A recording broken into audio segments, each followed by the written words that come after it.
ప్రభునందు ప్రియ దేవుని బిడ్డలారా, యేసుక్రీస్తు వారి శ్రేష్టమైన నామం పేరిట ఉదయకాల సమయంలో మీ అందరికీ శుభాలు ప్రకటిస్తున్నాను. బాగున్నారా మీరంతా? Good morning. ప్రభు యొక్క దయ మరియు ఆయన కనికరాలు మీ మీద ఎల్లప్పుడూ సమృద్ధిగా ఉండాలని మనస్ఫూర్తిగా నేను కోరుతున్నాను.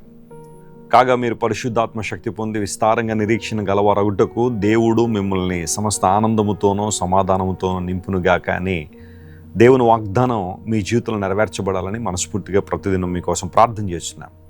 పరిశుద్ధాత్మ దేవుడు మనల్ని నడిపించేవాడు, మనల్ని ఆదరించే దేవుడు. ఆయన తన చిత్తానుసారంగా మనల్ని నడిపిస్తూ క్రీస్తు ప్రభు యొక్క రెండో రాకడ కొరకు మనల్ని సిద్ధపరుచిన దేవుడు పరిశుద్ధాత్మ దేవుడు. ఆయన స్వరాన్ని వినడం మనందరి ధన్యత మరియు మన భాగ్యం. ప్రతి ఉదయాన్నే లేచిన తర్వాత పరిశుద్ధ గ్రంథంలో నుండి ఒక వాగ్దానాన్ని మనం ధ్యానం చేస్తున్నాం. దేవుని గ్రంథంలో ఎన్నో వాగ్దానాలు ఉన్నాయి. ఉదయకాలం లేచిన తర్వాత దేవుని వాగ్దానాన్ని మనం ధ్యానం చేయడం ద్వారా ఆ రోజంతలో కావలసిన బలము, స్ఫూర్తిని మరియు ప్రోత్సాహాన్ని మనం పొందుతున్నాం. లేఖన సారాంశం సత్యము అని బైబిల్లో రాయబడింది.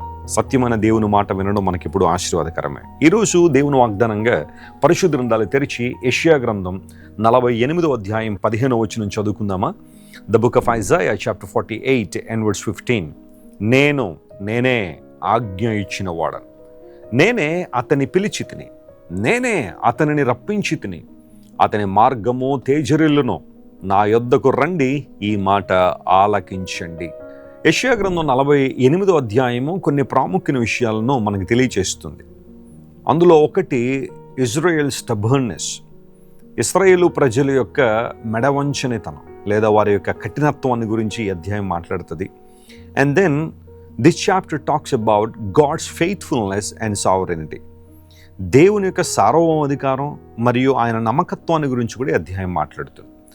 దేవుడు తన ఉద్దేశాల కోసం ఎవరినైనా ఎప్పుడైనా ఎలాగైనా ఎందుకైనా వాడుకోగలడు అనడానికి ఈ వచనం మనందరికీ ఒక సాదృశ్యంగా కనబడుతుంది. ఇశ్రాయేలు ప్రజల యొక్క హృదయ కాఠిన్యాన్ని బట్టి, వారి యొక్క తిరుగుబాటుతనాన్ని బట్టి వారు బబులోనుకు చెరగా అప్పగించబడుతున్నారు. అయితే దేవుడు తన ప్రణాళిక చొప్పున మరలా ఆ చెర నుండి వారిని విడిపించడానికి దేవుడు తన ప్రణాళికను సిద్ధం చేసుకున్నారు. మనందరికీ తెలుసు, చరిత్ర మనం గమనిస్తే ఇశ్రాయేలు ప్రజలు బబులోను చెరలో 70 సంవత్సరాలు ఉన్న తర్వాత దేవుడు కోరేషు అనే పారసీక రాజును పంపించి వారికి విడుదల ప్రకటించిన సందర్భం మనకు తెలుసు. ఈ 48వ అధ్యాయం 15వ వచనం కోరేషు గురించి రాయబడింది. అయితే ఇక్కడ దేవుడు మాట్లాడుతున్నాడు, అతన్ని పిలిచింది నేనే, అతన్ని రప్పించింది నేనే, అతని మార్గమును తేజరిల్లింపజేసింది కూడా నేనే అని దేవుడు సెలవిచ్చాడు. ఇక్కడ దేవుని మాటను, ఆయన మనస్సును, ఆయన ఉద్దేశాన్ని మనం గమనిస్తే దేవుడు మనల్ని పిలిచేవాడు. Praise the lord. ఆయన మనల్ని పిలిచాడు, మనల్ని రప్పించాడు. God he's called us and he brought us. దేవుడు మనల్ని పిలిచాడు, పిలవడం మాత్రం కాకుండా మనల్ని రప్పించాడు. ఆ తరువాత మన మార్గాన్ని తేజరిల్లింపజేసే దేవుడు ఆయన. ఈరోజు నిన్ను పిలిచిన దేవుడు నీ దేవుడు. చాలాసార్లు నిత్య జీవితంలో మనకి ఎన్నో పిలుపులు అందుతూ ఉంటాయి. చాలామంది ఏవో వాటి కోసం మనల్ని పిలుస్తూ ఉంటారు. అయితే దేవుడు ఎందుకు మనల్ని పిలిచారు, ఆయన ఎందుకు మనల్ని ఆహ్వానించారు అంటే తనతో సహవాసం చేయడానికి దేవుడు మనల్ని పిలిచారు. ఆయన ప్రణాళికల్లో పాలిభాగస్తులుగా ఉండాలని దేవుడు మనల్ని పిలిచాడు. ఆయన ఒక ఉద్దేశాన్ని కలిగి ఉండే మనల్ని పిలిచాడు తప్ప ఊరికనే దేవుడు మనల్ని పిలవలేదు. అంత మాత్రమే కాకుండా ప్రయాసతో ఉన్న వారందరినీ కూడా యేసు ప్రభు ఈ లోకానికి వచ్చినప్పుడు పిలిచారు. కారణం ఏంటంటే ఆయన తన విశ్రాంతిని వారికి ఇవ్వాలని పిలిచాడు. దేవుని మాటకు నువ్వు లోబడి ఆయన మాటకు విధేయత చూపించి దేవుడు నన్ను పిలుస్తున్నారు, నేను స్పందించాలి అని ఆయన మాటకు నువ్వు స్పందించగలిగితే దేవుని ప్రణాళికల్లో నువ్వు పాలిభాగస్తున్నావు. నువ్వు ఎవరైనా సరే, నీ గతం ఎంత భయంకరమైందనా, నీ గత జీవితం ఎన్ని ఒడిదుడుకులతో ఉన్నప్పటికీ కూడా, ఎన్ని వైఫల్యాలతో ఉన్నప్పటికీ కూడా ప్రభు ఆయన చిత్తము ద్వారా, తన రక్తం ద్వారా నిన్ను కడిగి నీ భవిష్యత్తును ఆయన అందంగా మార్చగలడు. నీ గత జీవితం యొక్క వైఫల్యాలను ప్రభు విజయాలుగా మార్చాలి అంటే నువ్వు క్రీస్తు ప్రభుతో సహవాసంలోకి రావాలి. అది నీ జీవితంలో ఒక మరుపురాని ఘట్టంగా ఉండాలి. ఒక దేవుని సేవకుడు పాట రాశాడు, నా జీవితంలో ఒక మలుపు, అదే యేసుని తొలి పిలుపు అనే పాట రాశాడు. చాలా బాగుంటుంది ఆ పాట. దేవుడు మనల్ని పిలిచిన పిలుపుకు మనం లోబడినప్పుడు అదే మన జీవితంలో విజయానికి ఒక గొప్ప మలుపు. ఈరోజు నీ జీవితంలో పతనావస్థలో ఉన్నావా? శాంతి సమాధానాలు లేవా? ఆనందం లేదా? నీ జీవితంలో నిరీక్షణ లేదా? పాపం నేను అణిచివేస్తూ ఉందా? పాపం నీకు సమాధానం లేకుండా చేస్తుందా? నీ కుటుంబ బంధాలు విచ్ఛిన్నమైపోతున్నాయా? ఆధ్యాత్మికంగా రోజు రోజుకి దిగజారిపోతున్నావా?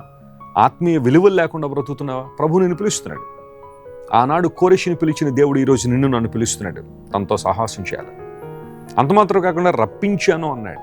దేవుడు మనల్ని వెలుపులకు తీసుకొచ్చాడు. ఆయన కేవలం పిలవడం మాత్రమే కాదు, మనం ఉన్న పరిస్థితులను బయటికి రప్పించేవాడు.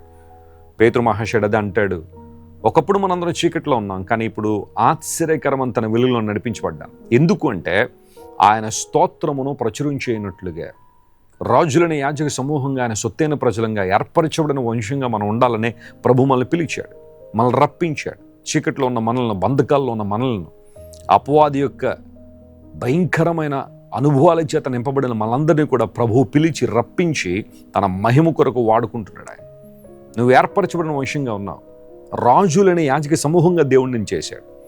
పాత నిబంధనలో ఒక వ్యక్తి రాజుగాను మరియు యాజకునిగా ఉండడం చాలా కష్టమైన పని.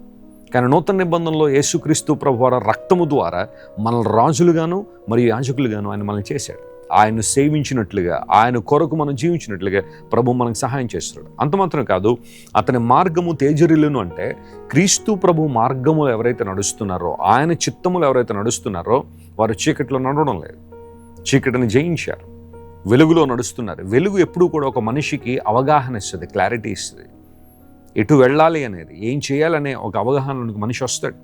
ప్రభు తన వెలుగులోనికి మనం నడిపించే దేవుడు.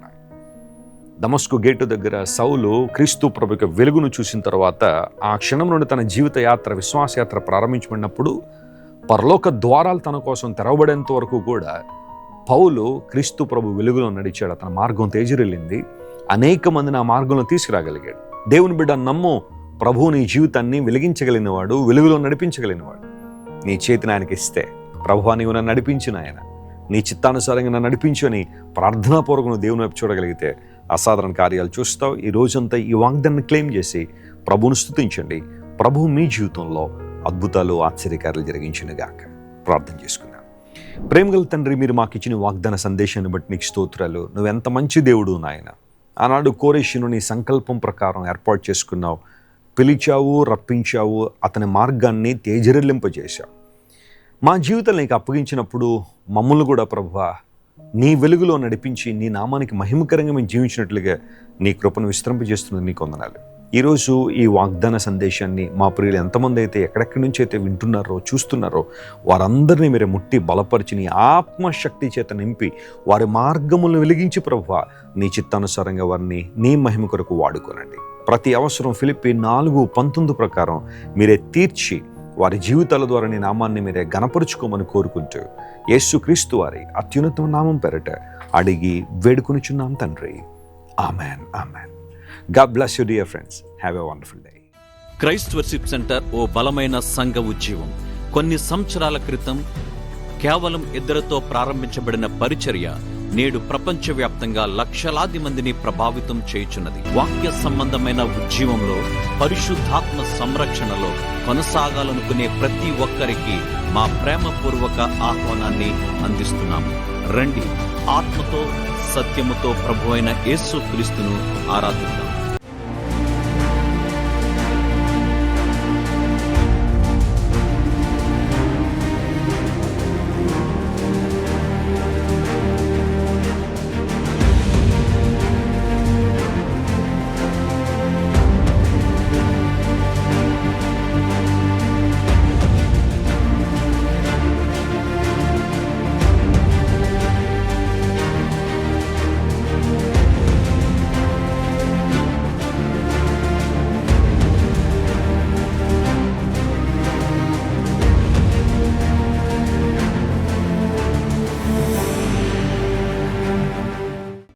మీరు ఇంతవరకు విన్న దైవ సందేశం మరియు దేవుని సేవకులు చేసిన ప్రార్థన మీకు ఆశీర్వాదకరముగా ఉన్నదని విశ్వసించుచున్నాము.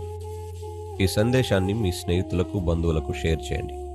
మీకు ఏదైనా ప్రార్థన అవసరత ఉన్నచో మా ఫోన్ నంబర్లకు కాల్ చేయండి. దేవుడు మిమ్మల్ని ప్రేరేపిస్తే విశ్వాసంతో సాగుచున్న ఈ పరిచర్యను ప్రోత్సహించండి. మరిన్ని వర్తమానాలు, పాటలు వినుటకు జాన్ వెస్లీ మినిస్ట్రీస్ అను మా యూట్యూబ్ ఛానల్ను సబ్స్క్రైబ్ చేసుకోనండి. ప్రభువైన యేసుక్రీస్తు కృప మీకు తోడైండును గాక.